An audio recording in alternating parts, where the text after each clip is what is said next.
Hola, hola a todos y bienvenidos un viernes más a los viernes de webinar organizados por la editorial Enclave.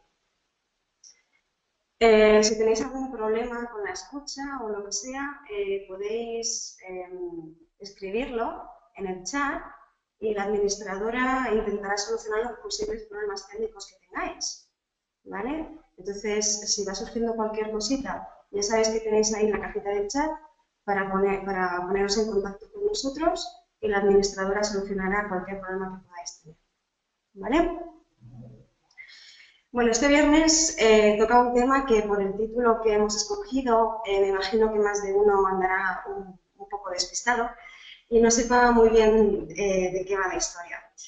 Pues bien, en la próxima hora y pico que vamos a pasar juntos en este webinario, vamos a descubrir poco a poco en qué consiste esto de la bricodidáctica y reflexionaremos sobre algunos de los aspectos clave y fundamentales que han de tenerse en cuenta cuando se trabaja con un público tan exigente como son los niños. Antes de ponernos manos a la obra, permitidme que me presente muy brevemente para aquellos que aún no me conocéis. Mi nombre es Manuela Mena y aunque mi ocupación principal es como directora de Centro de Idiomas y profesora de lengua extranjera, también elaboro materiales, presento webinarios e imparto formación a profesores. Cuando Enclave me propuso hacer un webinario de formación para profesores, pensé en varios temas. Y la cosa es que como se me ocurrían tantos, al final opté por intentar sintetizarlos todos en uno, porque realmente tenía sentido y todo estaba relacionado. Y de ahí la razón de ser de este webinario sobre bricodidáctica. Bien, lo primero que vamos a hacer...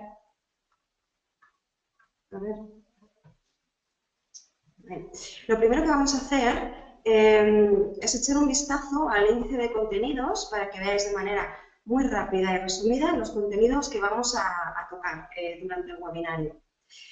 En primer lugar, daremos algunas opciones de definición sobre lo que puede ser, lo que puede consistir la bricodidáctica. Haremos una breve justificación teórica, veremos el cono de aprendizaje de Dale. Mencionaremos también muy brevemente un poco los principios de la filosofía de Dewey y Montessori y su relación con el enfoque de aprender haciendo. Veremos también un poquito, tocaremos la metodología AICLE y su relación con aprender haciendo y el cono de aprendizaje y después pasaremos a la parte práctica.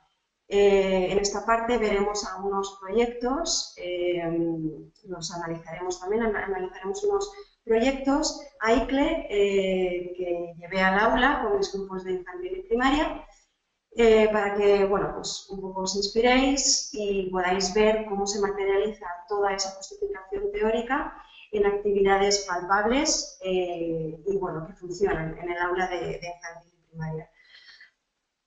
Bien, una vez vistos los contenidos, vamos a pasar a ver posibles definiciones de bricodidáctica para ponernos en situación.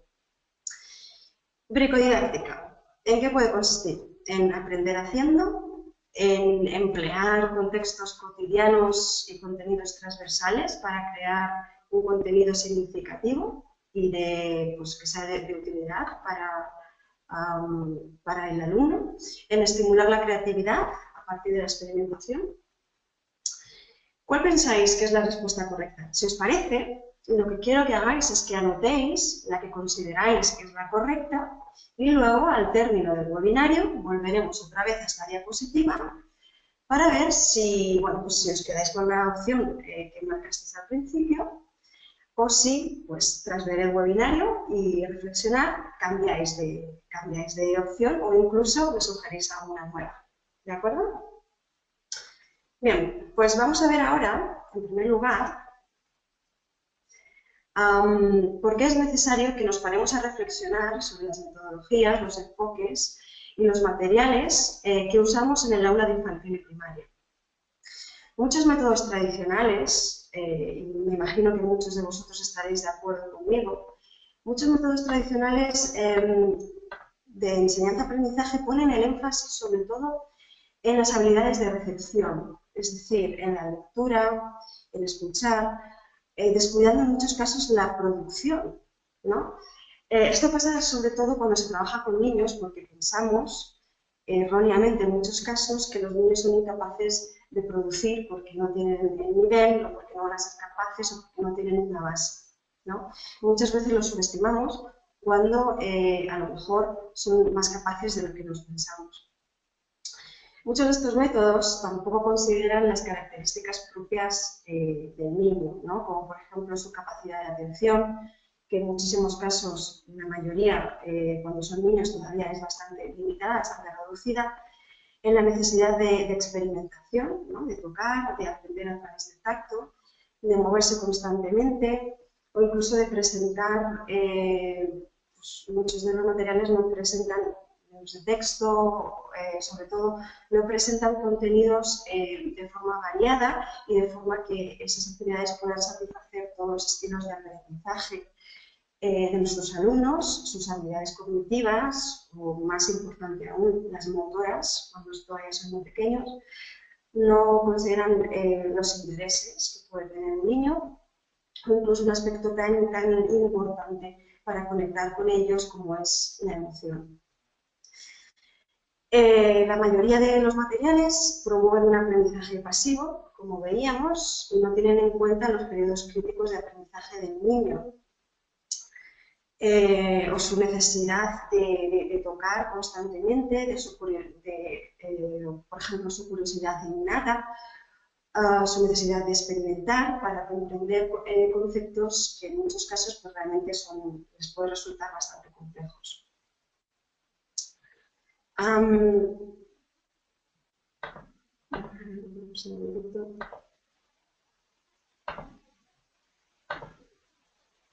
Vale, estoy todavía familiarizándome un poco con la plataforma y esto de hablar al ordenador así es un poco raro. El niño no se siente involucrado en muchos de estos casos porque, bueno, pues al carecer de esa conexión emocional con los contenidos, con el profesor, pues no se siente motivado y desconecta por completo de un proceso que debería ser pues, un motivador y que le estimulara.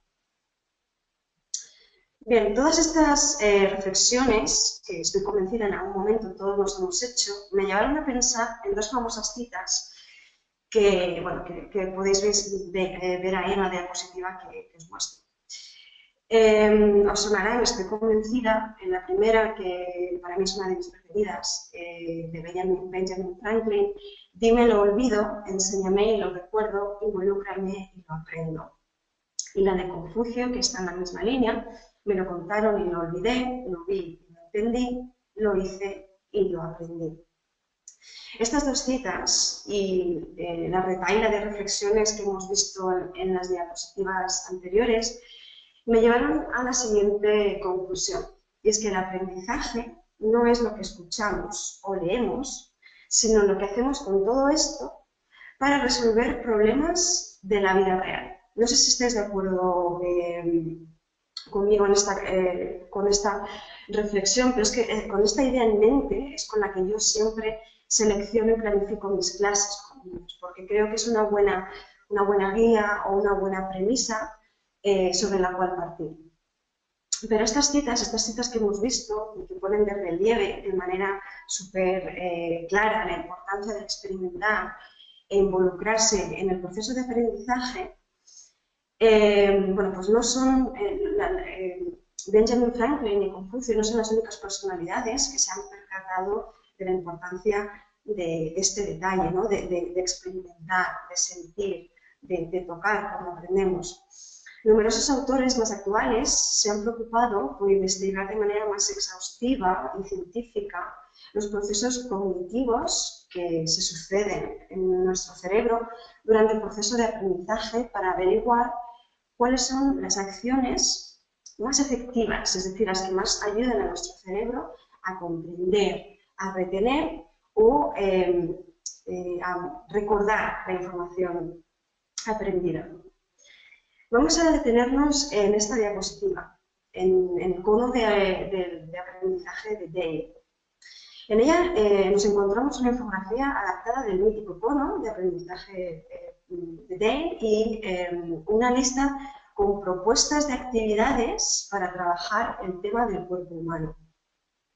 Esta serie de actividades que estoy convencida habéis llevado al aula en más de una ocasión, si se organizan debidamente por niveles cognitivos, pueden ayudar al alumno a la correcta asimilación y memorización del contenido objeto de estudio. Según la infografía, la acción presentada en la burbuja más grande, justo la que veis ahí abajo, sería la acción que más ayudaría al alumno a comprender y a recordar un cierto contenido. Es decir, que cuando un alumno lleva a cabo un proceso de reflexión sobre un contenido para su posterior exposición y explicación, ese alumno va a comprender y a recordar mucho mejor el contenido que si, por ejemplo, solamente lo escucha, como se muestra, como indica la burbuja que veis ahí arriba del todo de la infografía. Veamos si os parecen los diferentes niveles, para hacernos una idea global de las diferentes acciones de aprendizaje que a diario llevamos a nuestra aula. Veis ahí, por ejemplo, justo en la base estaría lo más importante, que es enseñar a otros. Se supone que bueno, esta sería la acción más efectiva para ayudar a nuestros alumnos a memorizar y a comprender mejor los contenidos. Luego tenemos aprender haciendo, decir y debatir, ver y escuchar, visualizar, leer y escuchar.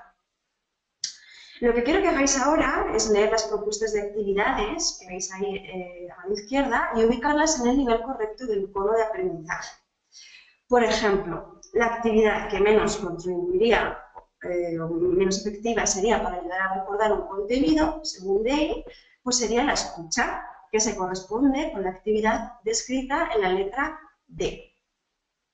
Os dejo unos segundos para que en vuestra cabeza intentéis poner las actividades en la burbuja correcta, ¿vale? Tomamos unos segundos y ahora lo vemos todos juntos, si os parece.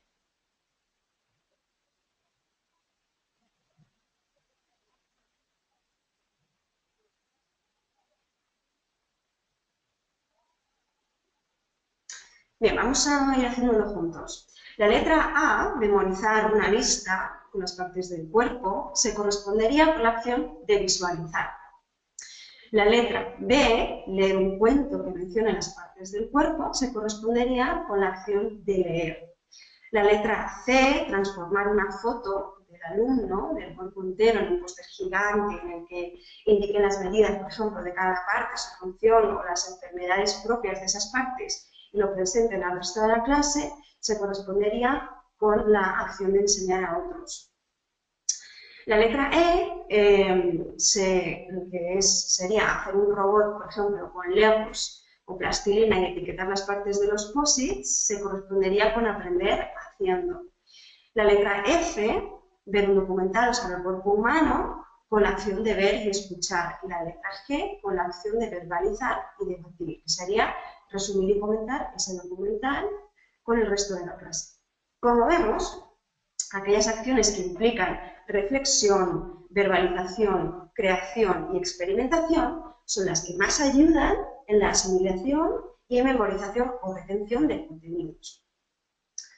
En esta misma línea, vamos a ver, otros autores de renombre en el campo de la pedagogía como Dewey y Montessori defendían también la creación, la implicación y la reflexión para un aprendizaje más completo e integral. En esta diapositiva vemos de manera muy resumida los principios que caracterizan las respectivas filosofías en relación al aprendizaje en edades tempranas. John Dewey, por su parte, decía que el niño adquiere el conocimiento o desarrolla su conocimiento del mundo en contacto con su entorno. De ahí que ahora se aboga por una enseñanza en contextos reales, ¿no? Los niños, según este autor, aprenden mejor a través del movimiento y la actividad física. Lo vemos en clase cuando intentamos tenerlos sentados durante más de 5 minutos y bueno, pues empiezan con la pierna inquieta o a levantarse o a retorcerse en la silla, ¿no?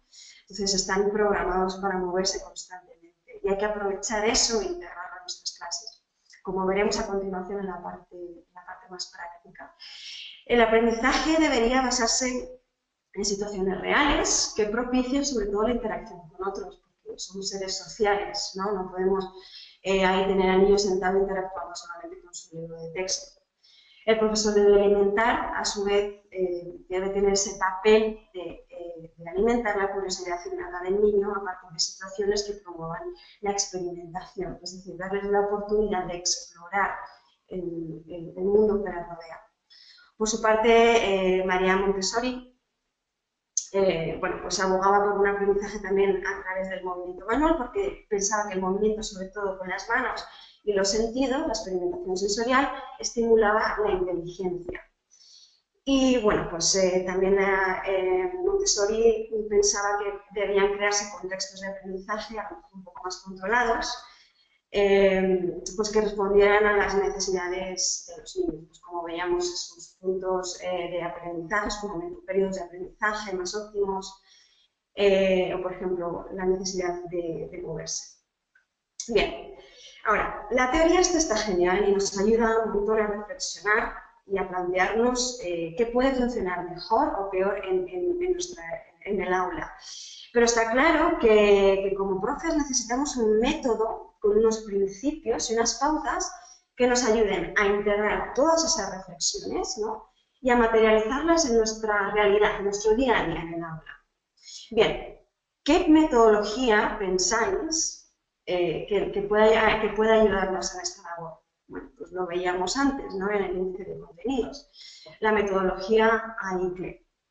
Efectivamente, bueno, estoy segura que a más de uno le resultará súper familiar esta metodología. De hecho, no se trata de una metodología nueva, aunque sí que es cierto que en muchos centros, sobre todo en escuelas de idiomas, no se contempla aún como una línea de actuación principal, y en muchos otros centros educativos de primaria y secundaria pues se está empezando a implementar ahora. Y bueno, pues vamos a ver muy brevemente en qué consiste esto de la metodología ICLE y vamos a ver algunos de los principios que la sustentan y que nos pueden valer para completar esa definición que estamos intentando forjar de bricodidáctica, ¿vale? Bien, las siglas AICLE significan aprendizaje integrado de contenidos en lenguas extranjeras. Esto quiere decir que la segunda lengua, la L2, se aprende no solo a partir de la instrucción directa en gramática, como se viene haciendo en el aula de segundas lenguas, sino que se aprende en contextos donde la L2 se ha de emplear como medio para aprender también otros contenidos culturales, de geografía, de historia. Esta enseñanza, este tipo de enseñanza está centrada en el alumno y en sus intereses. Fundamentalmente. Uno de los principios que la sustentan es el principio de andamiaje y, bueno, pues define este principio de andamiaje, considera el cono de aprendizaje, es decir, cómo aprende mejor el cerebro, y la taxonomía de Bloom, es decir, los diferentes niveles cognitivos. Considera estos dos aspectos a la hora de presentar los contenidos al alumno para facilitarle la experiencia de aprendizaje y hacer ese proceso más visible, es decir, más comprensible. El aprendizaje está centrado sobre todo en procesos y en tareas, es decir, estos procesos y tareas generalmente culminan con la realización de un proyecto por parte del alumno, bien de forma individual o bien en grupos. Y bueno, pues el profesor suele jugar con una gran variedad de recursos didácticos y de contextos de aprendizaje. Esta metodología intenta promover la autonomía del alumno e integra el aprendizaje experiencial. Las actividades AICLE consideran las 4 Cs, que no sé si os sonarán, que las 4 Cs fundamentales en EICLE son contenido, comunicación, cognición y cultura. ¿Qué quiere decir esto de que las actividades AICLE serían las 4 Cs? Pues una lección de AICLE bien planteada debe permitir al alumno progresar en el conocimiento, las destrezas y la comprensión de temas específicos utilizando la segunda lengua para aprender el contenido, mientras aprende a usar la lengua y desarrolla destrezas cognitivas que le permitan enlazar esos contenidos esos conceptos nuevos que va haciendo. Este contexto va a exponer al alumno a perspectivas variadas y a conocimientos que le harán ser más consciente de sí mismo, de los demás y del mundo que le rodea. Bien, hasta aquí hemos visto la definición de bricodidáctica. Hemos visto también la necesidad, hemos intentado ver un poco, intentar que vosotros os forjéis una idea de lo que puede ser la bricodidáctica, y la necesidad de cuestionarnos los materiales y métodos empleados hasta el momento en nuestras aulas y de crear una herramienta que nos ayude a integrar aprendizaje experiencial, intereses, contenido significativo y aprendizaje de segundas lenguas. Ahora le toca el turno a la parte práctica. ¿Cómo creéis que podemos llevar la bricodidáctica a la práctica, a la realidad de nuestra aula?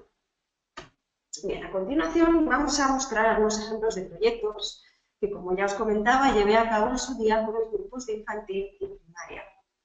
En cada uno se especifica, como veis en el esquema, el nivel, el contenido lingüístico explotado y los contenidos transversales trabajados. Vamos a empezar con la primera sugerencia, la primera propuesta. La rampa. Este proyecto lo realicé con un grupo de tercero de infantil y la idea principal era trabajar las formas geométricas de una forma diferente. Bueno, y se me ocurrió hacer un experimento en el que los alumnos tuvieran que predecir si diferentes objetos con formas geométricas variadas rodarían rápidamente o se frenarían dependiendo del tipo de material por el que se deslizaran, es decir, dependiendo del tipo de superficie que tuvieran. Al principio probamos tirando los objetos por superficies lisas, además yo les dejaba a los niños que tocaran la superficie primero, y después por otro tipo de superficies más rugosas. Al mismo tiempo, los alumnos iban cronometrando el tiempo que tardaba cada objeto en rodar rampa abajo y dependiendo del tipo de superficie. Como veis en la diapositiva, el lenguaje que surge de la experiencia es mucho más rico y más variado que si se trabajan las formas solamente pues, de manera tradicional, con una ficha. La experiencia les gustó bastante, sobre todo a la hora de tocar las superficies, pues surgió vocabulario pues, liso, más rugoso, más duro, más fino, que en un principio no tienen los niños, pero es que si no se les expone a este vocabulario tampoco van a ir adquiriéndolo. El tema del tiempo, pues le gustó bastante ser ellos quienes estuvieran en el cronómetro, fueran entrando y bueno, la experiencia fue bastante divertida, bastante productiva y les la disfrutaron.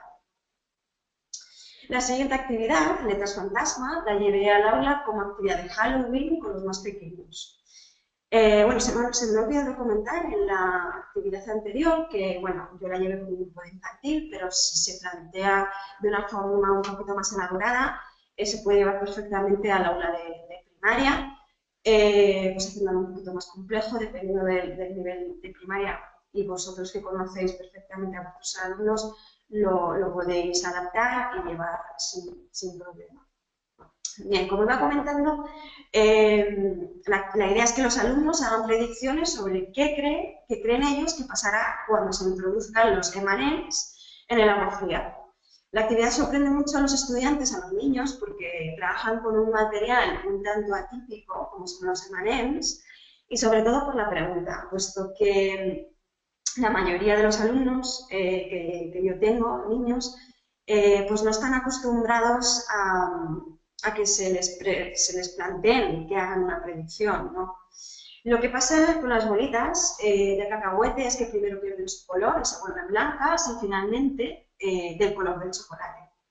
Esta actividad les enseña a hacer predicciones, lo que es una predicción, a cuestionarse, a plantearse, pues a desarrollar un poco el espíritu crítico y a comprender la diferencia entre, por ejemplo, el antes y el después o la causa-efecto.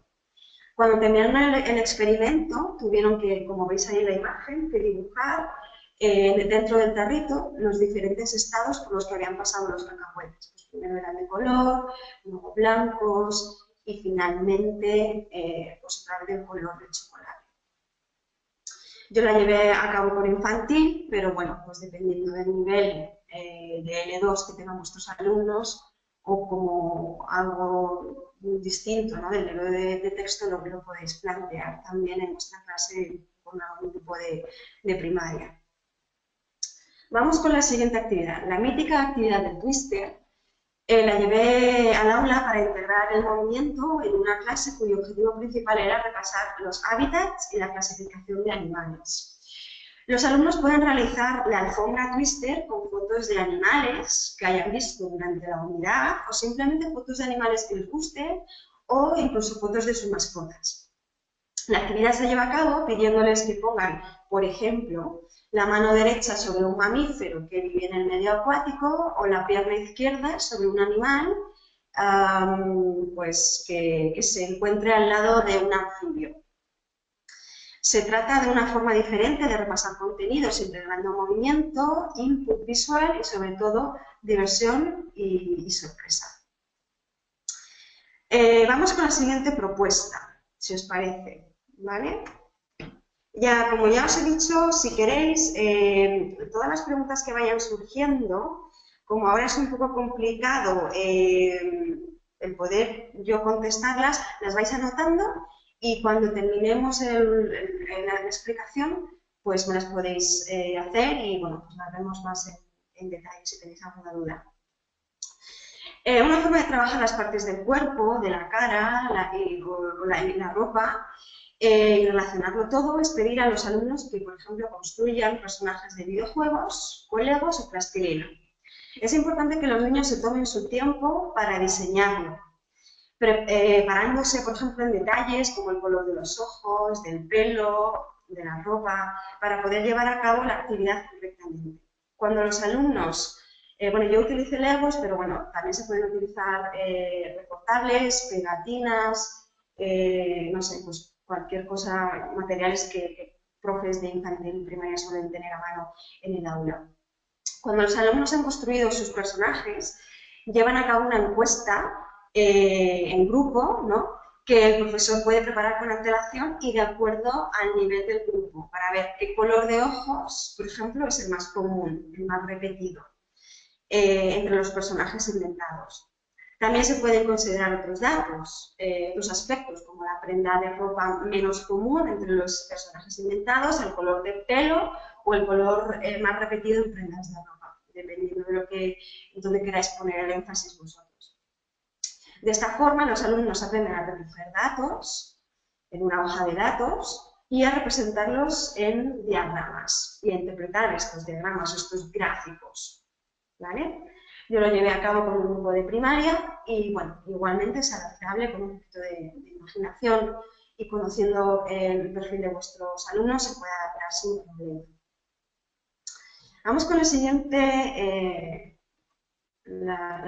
sugerencia. El proyecto Bolsas de Primavera fue, bueno, pues una forma diferente de trabajar esta estación con mis alumnos. Durante varias semanas, bueno, yo lo llevé al aula con un grupo de tercero infantil y durante varias semanas estuvieron trabajando con fichas, con recortables y con coloreables que mostraban las diferentes partes de la planta, las diferentes acciones que hay que llevar a cabo para plantar una flor, las actividades de ocio propias de la estación de primavera o los cuidados que requieren las plantas hasta que crecen. La idea es que todos estos coloreables recortados se metan en una bolsa que los niños diseñan o bueno, pues customizan y los niños tengan estos recortables para manipularlos fácilmente con sus manos, para que aprendan conceptos tan complejos como puede ser el de sembrar, plantar, crecer, regar. Por ejemplo, la bolsa contenía recortables con semillas, la flor de una semilla, recortable de tierra, abono, regadera, y los alumnos tenían que ir poner estos recortables en orden, las imágenes en orden, para mostrar los pasos desde que se planta hasta que la flor pues crece y se transforma en flor. Esta actividad la tenéis en mi blog, que luego os pondré el nombre al blog, la tenéis muy detallada y muy bien explicada en mi blog, y bueno, pues podéis luego pasaros por ahí y leer con más detalle pues cómo la llevé al aula, algunas fotos de mis alumnos trabajando algunas de las partes de la actividad, y bueno, pues me gustó muchísimo llevarse esta bolsita a casa, enseñando a los papás cómo se plantaba la semilla, cómo crecía, cómo iban en clase observando cada día pues, si crecía o no la flor, y bueno, pues les enseñar no solamente sobre el idioma que están aprendiendo, sino pues, algo que les interesa y que les, pues eso, que despierta su curiosidad, ¿no? Vamos con la siguiente actividad, se llama Creative Chef y fue una de las, bueno, con las que más se divirtieron mis alumnos. La idea es que con un presupuesto limitado los alumnos confeccionen un menú de 2 platos y un postre para 2 personas, utilizando única y exclusivamente productos de máquinas expendedoras. En este caso, lamentablemente, solamente pudimos confeccionar los menús por escrito porque no tuvimos tiempo de ir a comprar los productos a máquinas expendedoras de verdad y a elaborar los platos en clase. Pero aún así fue una buenísima oportunidad para aprender lo que es un presupuesto, para aprender el vocabulario de operaciones matemáticas simples y poner al límite la creatividad de los estudiantes. Se lo pasaron genial, fue algo que les llamó bastante la atención, porque era algo que se salía de lo habitual que habían visto relacionado con el tema de los alimentos. Y bueno, pues al final di unas pequeñas insignias pues al cocinero que había elaborado un menú más saludable, al cocinero que había sido más original, al cocinero que había gastado menos. Y bueno, pues en el blog igual está explicada la actividad detallada, también están las plantillas con la ficha para que lo utilicéis y la explotación didáctica. En esta misma línea, también llevé al aula actividades más tradicionales, como la lista de la compra o la bolsa del supermercado. Ambas actividades constituyen buenas oportunidades para enseñar a los niños a planificar la compra, a valorar el precio de las cosas o a ajustarse a un presupuesto determinado, además de repasar pues, las cantidades en la segunda lengua, los precios o el vocabulario relacionado con los alimentos. En mi blog igualmente detallo cómo utilizar las plantillas, aunque la idea principal es, y que sería genial poder hacerlo si tienen la oportunidad, es llevar a los niños al supermercado y que con un presupuesto determinado y la lista de la compra en la mano, pues pedirles que busquen, compren y expongan luego al resto de la clase lo que han podido comprar de su lista de compra con el dinero del que disponen. Igualmente funciona genial, les gusta mucho y es una actividad muy experiencial. La siguiente actividad, Somos lo que comemos, les gustó también mucho porque bueno, aprendieron a diferenciar los productos más sanos de los no tan sanos. Además, al plantearlo de tal forma que los alumnos tuvieran que calcular los valores nutricionales por ración a partir de la información detallada en el producto para 100 gramos, a los alumnos les supuso un divertido reto y una buena ocasión para practicar la regla de 3. Obviamente esto es para niveles de primaria, pues con un cierto, pues ya con conocimientos matemáticos un poco más sólidos y como con un conocimiento de la N2 también bueno, pues importante. Cada alumno trajo a clase su alimento envasado favorito y tras dibujarlo tuvieron que completar la etiqueta de la ficha con los valores nutricionales para 100 gramos. Igual fue una actividad súper divertida y bueno, pues la llevaban a casa me decían si se podían llevar la ficha a casa, que querían enseñar a sus padres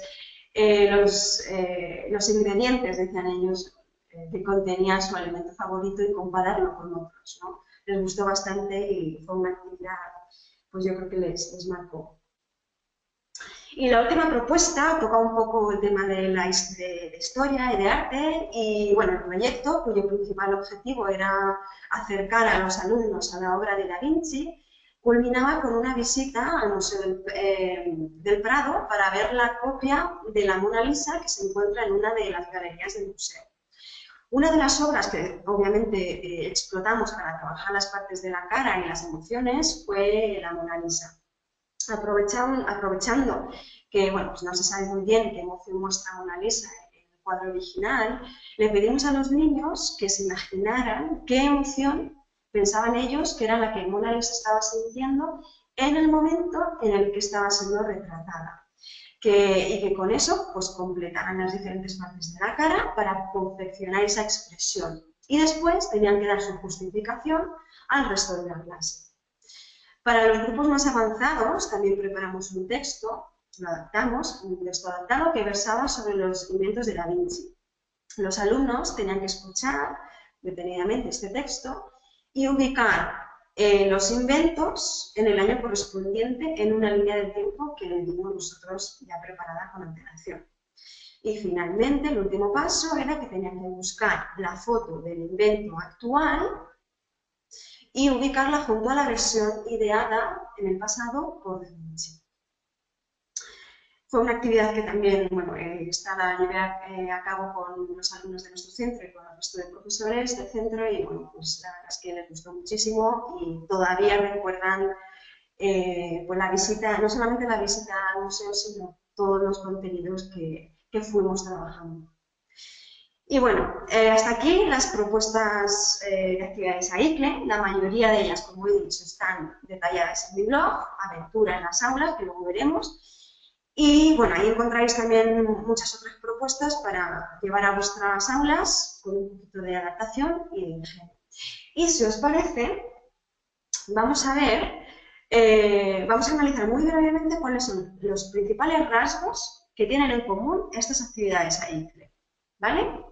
Todos los proyectos hasta aquí vistos están centrados en intereses, en gustos y en objetos de uso cotidiano de los niños. Son manipulativos, son materiales que pueden fácilmente manipular y que por tanto van a perdurar en la memoria de los niños, que son más experienciales. Integran contenidos de otras asignaturas, lo que conseguimos crear pues contextos de aprendizaje más reales, más ricos, más completos, más emocionantes y más significativos. Combinan las 4 Cs, contenido, comunicación, cognición y cultura, puesto que las actividades se van un poco, pasamos de actividades más sencillas, que no requieren habilidades de pensamiento superiores, como por ejemplo leer, memorizar, y luego vamos subiendo el nivel de dificultad, ¿no? Con lo cual los niños van enlazando contenidos y conceptos de forma más fácil, van viendo también que el aprendizaje es un proceso, van viendo que es visible, que pueden ver la progresión de contenidos. Trabajan también las inteligencias, es un complemento muy bueno al libro de texto y estimulan la imaginación y la creatividad de los niños. ¿Por qué llevar al aula actividades y proyectos manipulativos o analógicos? Porque, como veis, hemos trabajado nada con las nuevas tecnologías, con pizarra digital, nada. Bueno, pues la producción con las manos, como indicaba María Montessori, contribuye al desarrollo motor del niño, pero es que también asientan las bases motoras para el posterior desarrollo de habilidades de pensamiento más complejas, como la lógica. También es cierto que existe una dificultad, o por lo menos yo he encontrado una dificultad para encontrar un software completo adaptado a las necesidades de todos los alumnos, del currículum o de la infraestructura del centro. Es que las actividades analógicas no dependen de conexión a internet, es decir, las actividades analógicas las podéis llevar en cualquier momento al aula de forma fácil y con materiales pues, que todos, estoy convencida, tenéis en vuestra aula. Bien, antes de pasar a la bibliografía, que no se me ha olvidado, vamos a volver a la diapositiva inicial con las 3 preguntas de definición sobre bricodidáctica. ¿Vale? Bien. lo que quiero es que volváis a ver las opciones propuestas y me digáis, o en vuestra cabeza me digáis, o si queréis ahora comentamos después, si os quedáis con la respuesta que habéis escogido inicialmente o si ahora la cambiaríais o si incluiríais alguna nueva. ¿Vale? Teníamos ahí aprender haciendo, emplear contextos cotidianos, contenidos transversales para crear un contenido significativo y de utilidad, o estimular la creatividad a partir de la experimentación sensorial. ¿Vale? Bien, yo lo que podría deciros es que por todo lo que hemos visto hasta aquí, podríamos decir que la bricodidáctica consiste en aprender haciendo y experimentando en contextos cotidianos a partir de contenidos transversales para trabajar la segunda lengua de una manera creativa y significativa que permita hacer el aprendizaje visible al alumno. Es decir, que la respuesta correcta sería que las tres opciones dadas son correctas. Y ya vamos a pasar a la última parte del webinario, ¿vale? Que sería mostraros la bibliografía consultada, los contenidos para primaria los he extraído de 1, 2, 3 ya, del cuaderno de actividades y del libro de texto de la editorial Enclave, para ver ideas o sugerencias para trabajar la metodología ICLE, el libro de CLIL, actividades CLIL, de Liz Dale y Rosie Tanner está bastante bien, de la editorial Cambridge. Luego también tenéis de CLIL Resource Pack, donde encontraréis actividades ya preparadas, fotocopiables, y un libro que yo creo que debe ser un libro de cabecera de todo profesor de infantil y primaria, es How Children Learn, que bueno, vienen un poco de forma muy resumida las principales metodologías y autores o pedagogías relacionados con la enseñanza a niños. Y bueno, ahí tenéis donde podéis encontrar más materiales. La editorial Enclave, bueno, pues si seguís, si os suscribís a su canal de YouTube o si le seguís por Twitter o Facebook, pues podéis descargar materiales didácticos, está la guía de los webinarios ofertados, talleres y encuentros. Ahí tenéis mi Twitter y el Twitter de la editorial, mi blog, que como hemos dicho es Aventura en las Aulas, en Pinterest también materiales de la editorial y algún material también mío, y en Facebook tenemos un grupo, Ideas Creativas para Profes de Idiomas con Manualidades, que bueno, pues que podéis seguir y ahí veréis que subimos casi todas las semanas alguna sugerencia nueva para llevar al aula. Y bueno, y ahora, si os parece, vamos a pasar al turno de preguntas, ¿vale? No sé si tenéis preguntas. A ver.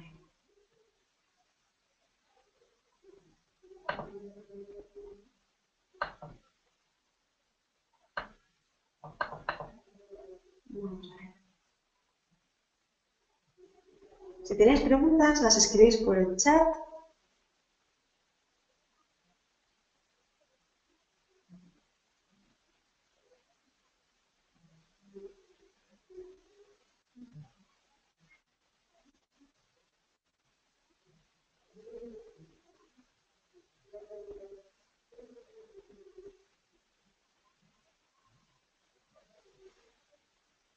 A ver.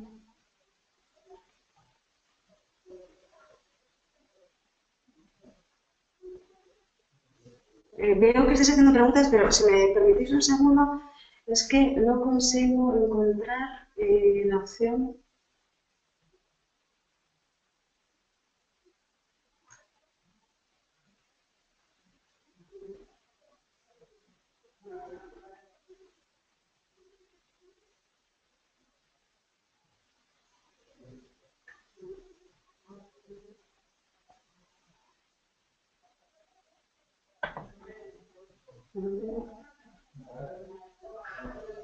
Veo por aquí ¿cuántos niños a la vez trabajas este tipo de actividades? Es decir, ¿cuántos niños por grupo? Bien, pues en principio en nuestro centro tenemos solamente 10 niños por grupo. Entonces, claro, es factible llevar a cabo la mayoría de las propuestas. Pero bueno, pues obviamente es más fácil llevarlo con 10 niños que, como en muchos casos, sé que muchos profesores pues tenéis hasta 20, 25, 30, entonces bueno, pues es más complicado. Me pregunto si esa bibliografía estará indicada para niños de infantil y de primaria. También hay indicaciones para niños ya en la pubertad, para adolescentes o para jóvenes. Pues estos libros de la bibliografía vienen actividades para infantil y para primaria, pero ya os digo, hay muchísimas por el nivel de dificultad que se pueden llevar fácilmente a secundaria. ¿Vale? Y que igualmente vosotros podéis adaptar conociendo las características de vuestro grupo. También hay literatura en español. Otra pregunta, ¿hay literatura en español sobre el método AICLE? Porque los libros que han recomendado están en inglés, ¿cierto? Pues de metodología AICLE, es que, claro, yo leo casi todo en inglés porque hay muchísima más variedad, pero pues ahora mismo en español sé que hay un montón de artículos, sé que hay una profesora, creo que se llama Isabel Pérez, que bueno, tiene una web bastante buena con enlaces a recursos. Y bueno, pues a lo mejor lo que podemos hacer es luego en la página, en el Facebook de la editorial, puedo buscar algo y subirlo, compartirlo con vosotros para que bueno, pues podáis tener acceso también a literatura en español, ¿vale?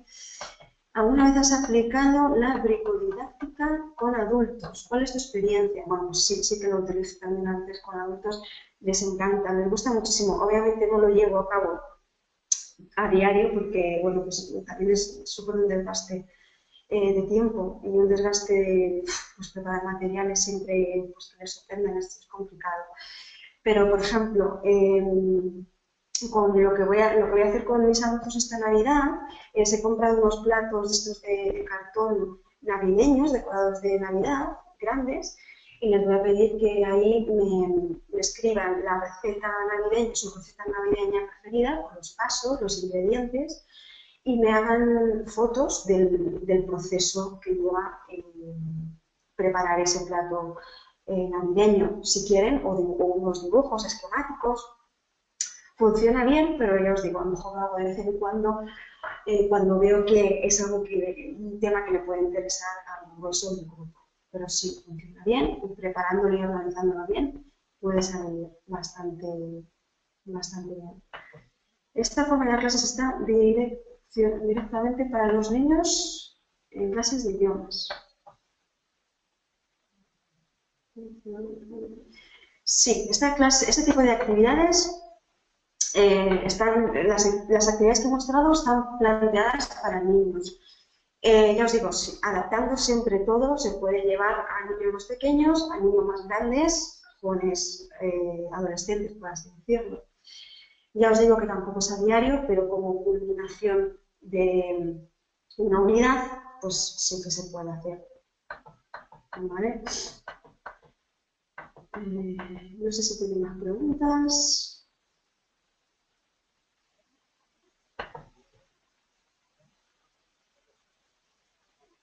Si tenéis más preguntas.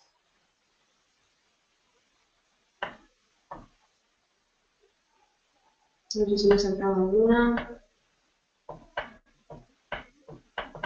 Por ahí preguntan, ¿es posible acceder a la grabación del webinario posteriormente? Sí. Luego se subirán todos estos webinarios a YouTube al canal de YouTube de la editorial. Los podréis ver ahí, ¿vale? Me parece que luego también comparten la presentación y ya os digo que intentaremos subir más bibliografía en español en el Facebook de la editorial para que tengáis acceso a ella, ¿vale?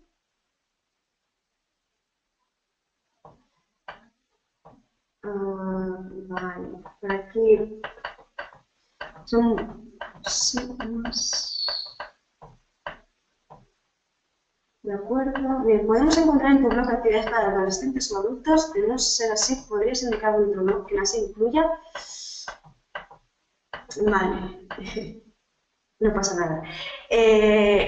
Bueno, sobre todo tengo actividades para niños y para adolescentes. Para adultos,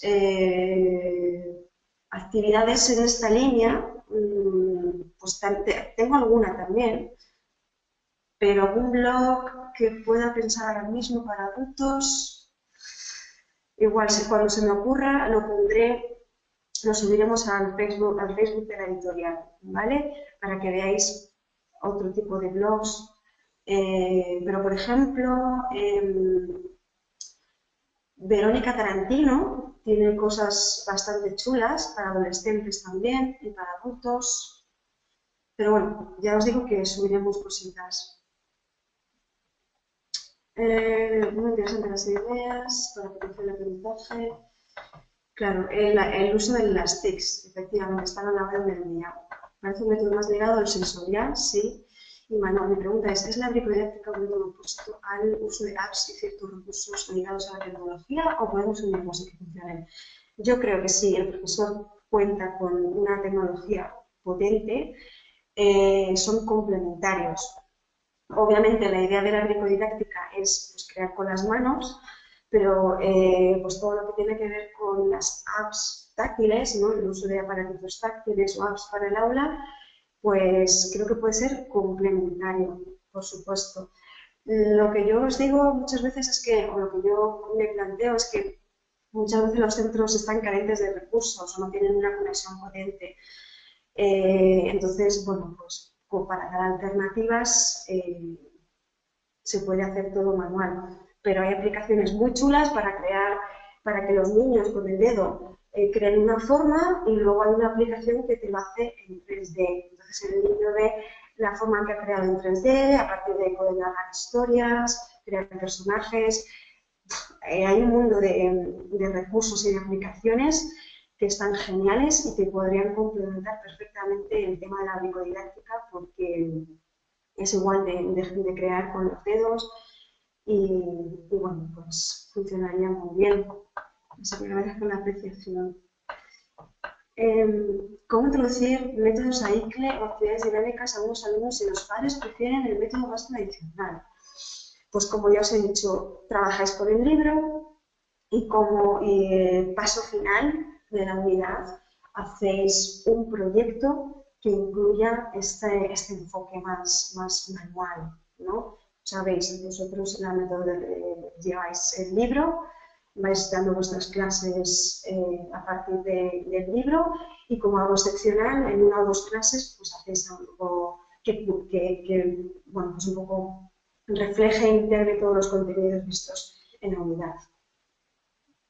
Sería interesante aplicar esta metodología con adolescentes o adultos. Yo he aplicado la metodología EICLE en el instituto, pero quizás es más difícil satisfacer los intereses de los chicos, porque generalmente se deben tratar temas concretos del programa. ¿Pensáis que publicar algo para adolescentes o adultos? Efectivamente, muchas veces los profesores vamos hasta aquí con el currículum escolar, con lo cual plantearse hacer este tipo de proyectos que llevan tanto tiempo puede ser una locura. Pero a los adolescentes que parece que solamente están interesados en los móviles y bueno, pues que no les interesa nada aprender o estudiar, cuando se vean estas cosas manuales, prestan muchísima atención también porque es algo que relaja, es algo que les permite disfrutar pues, del proceso y luego ver la creación, ver lo que el creador. De hecho, les das unos rotuladores, unas cartulinas y te hacen carteles, te hacen grafitis y ver luego el resultado del producto. O exponerlo para que lo vean los demás les llena bastante y les sube la moral y puede ser muy bueno para su autoestima también. Tengo un grupo de 4 a 6 años en contexto de no inmersión que no saben escribir ni leer. ¿Qué tips me aconsejas para aplicar la bricodidáctica? Pues sobre todo actividades que sean de escuchar, que no tengan obviamente que leer nada y que pues eso, a ver, que no saben escribir ni leer. No hace falta que escriban ni que lean, simplemente contigo dándole las instrucciones utilizando tu lenguaje corporal, tú modelas primero cómo se lleva a cabo el proyecto, la actividad, les enseñas el resultado y ellos van haciéndolo contigo. Entonces, a partir de la repetición, que ellos vayan repitiendo lo que tú vas diciendo, lo van viendo y lo van creando. Puede ser una buena forma de empezar a trabajar la segunda lengua. Ahora, a la hora de analizar los proyectos, ¿cómo los enfocas? ¿Por unidades, por trimestre? Generalmente, si la unidad se presta por unidad.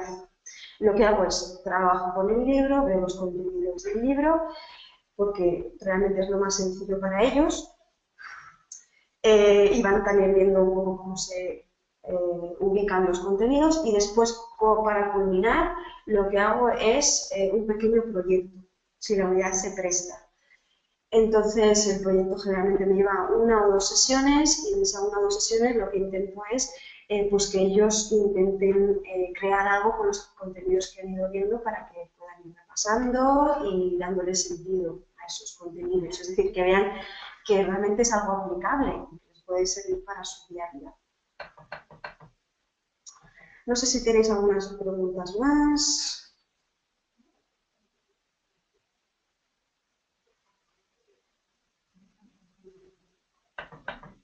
Sí, no sé si me he saltado alguna pregunta.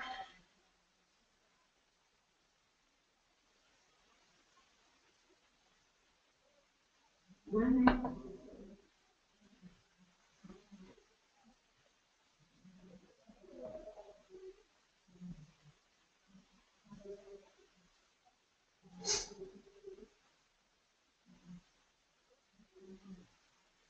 No más preguntas. Fantástico, gracias.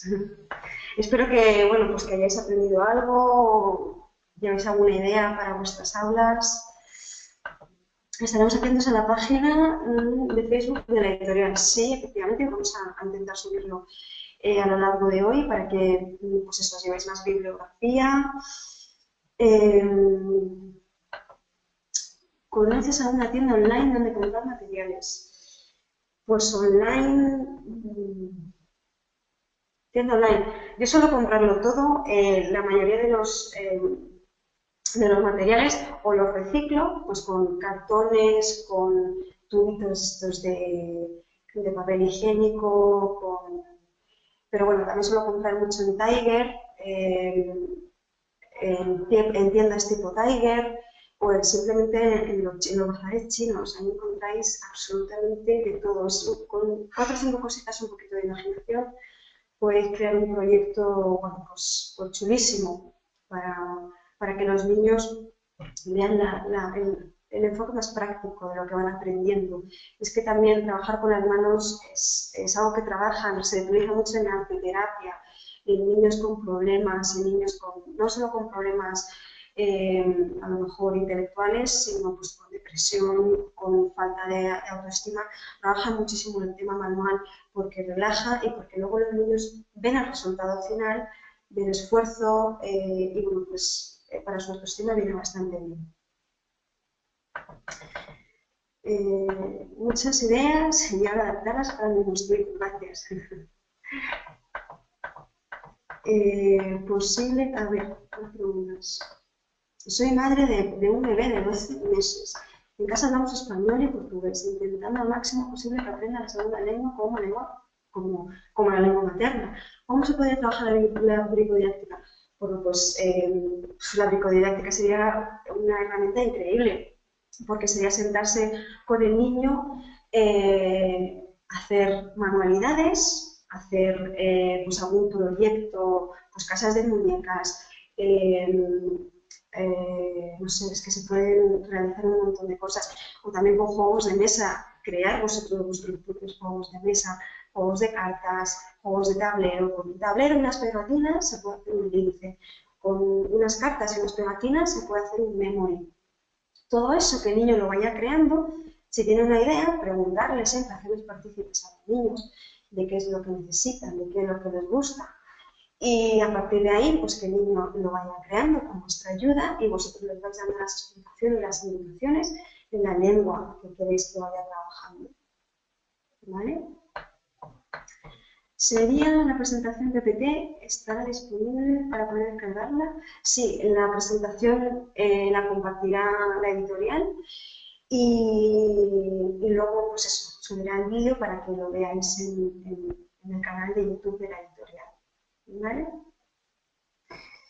Y si no tenéis más preguntas, pues nos vamos a ir despidiendo. Y ya sabéis, tenéis ahí todas las direcciones donde podéis encontrarnos y encontrar nuestras ideas y sugerencias. A ver, hay más preguntas. Muchas gracias, Manuel. Algunas ideas con materiales simples de aplicación inmediata y que pueden servir también cuando la tecnología no llega demasiado a la escuela. Eso es, gracias. Muchas gracias. Pues muchísimas gracias a vosotros por prestarnos una horita de vuestro tiempo en esta mañana de viernes. Y nada, ya sabéis que para cualquier consulta pues podéis contactar con la editorial. Para seguir todas las novedades podéis seguir en Twitter y la dirección, la página de Facebook de la editorial. Y ya está. Muchísimas gracias a todos por asistir y espero que paséis un buen fin de semana. Muchísimas gracias. Un saludo.